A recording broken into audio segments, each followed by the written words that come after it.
Everyone, hope you're doing well out there. It's been a while since I've done this. Interesting. It's been an interesting couple of weeks, right? All the shootings, and I'm talking about shootings on property. Like you've heard about the 6-year-old, this amazing 16-year-old kid walks into this property, and this older man who's 84 years old shoots him through the door, and it's scary, right? It's scary that someone would think to shoot first versus what normal people do. You answer the door, or you don't answer the door, you know. But just to shoot him, it's scary that a man tells himself such a story that makes him think that it's okay to shoot this kid. That a man looks at this kid who is harmless and he tells himself a story that I'm either afraid of this kid or I have the right to shoot at this kid. That man. That's what's scary. And you know what's sad and pathetic is that this guy is 84 years old. I'm hoping that any of us, like through our lives, we evolve. We start out one way and we evolve to another. Like at the end of our lives, when we come close to the end of our lives, my hope for myself and for all of us is that we evolve to where we're not so fearful of one another. I mean, when you look at this kid, what are we afraid of? Why would somebody be afraid of this kid? What story is he telling himself? Right? And we know what story he told himself why he did it. But why at 84 years old are you still telling that story? That it's okay to be afraid of this kid. It's okay to hate this kid. At 84 years old, this person is still suffering and hasn't even evolved yet. At the end of his life, he has not evolved. That's what's sad. That's what's disgusting. And then this other situation where this beautiful young lady and her boyfriend, she's 20 years old, they accidentally pull up in the wrong driveway. And as they're backing out, this guy comes out of the house with a shotgun and fires 2 shots into the vehicle. What is he thinking? What is his story? What is his justification? What's the morality of him thinking that it's okay to shoot these 2 in their car as they're leaving this property? One of the things that come to mind for me as I think about it is that he's just hoping and praying for the day to come where he can justify using that weapon. That's my thought process. That he's been thinking and thinking and thinking about that. One day is going to come where I have this gun I bought and I'm going to finally be able to use it to protect property and self. That's my thinking.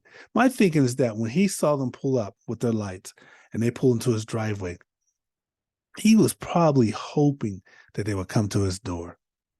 And if they came to his door, he's probably hoping that they would try to get in. And if they didn't get in, at least they came to the door, and that would be enough for him to shoot them. But they never came to his door. They never got out of the car. So they didn't, in my guess, they didn't do what he was hoping and praying they would do so he can justify using a gun. So when they pulled up, when they started to pull away, he was thinking in panic that I'm losing my opportunity to finally use this weapon and to stand my ground like a property situation. And he shot at them and he killed that girl. He killed that girl over nothing. Just couldn't wait to shoot that gun. And he did. And in his mind, he was justifying it that he was protecting property. This was stand your ground just because they pulled up in his driveway. It's ridiculous. It's ridiculous. I watched, there was this guy once that I went to dinner with, and he told me this amazing story. And he said him and his wife went out to dinner, and when they came home, they found a man in their house. And when the man saw them come through the door, he ran for the back bedroom and hid in the closet. And this person that I went to dinner with had a gun. He pulled out his gun, walked to the back room, and he opened that closet and he put the gun on this guy in the closet and assessed the situation. And after he assessed the situation, he called the police, but he had his gun on this guy and he called the police, but he didn't shoot the guy. He had every justification legally to shoot this guy. This guy was in his house. He's a danger to him.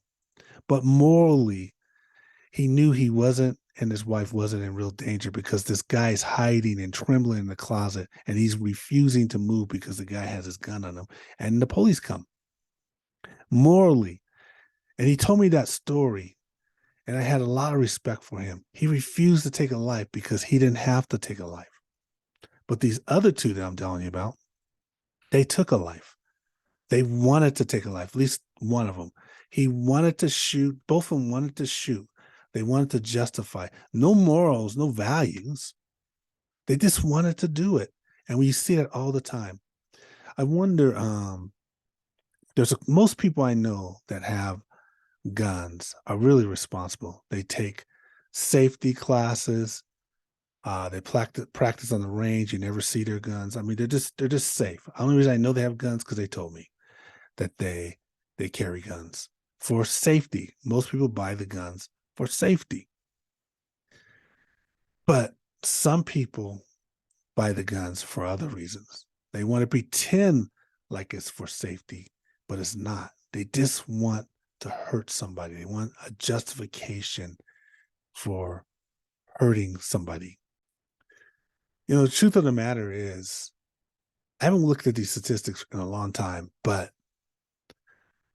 very rare, even though it does happen, it's very rare that we will be gun holders or any of us will be in situations where we need to use a weapon to protect ourselves, whether it's in your home or it's out in a public situation. It is extremely rare, even though it does happen.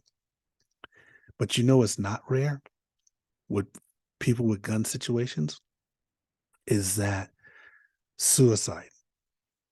People that have guns in the house, more prone to suicide.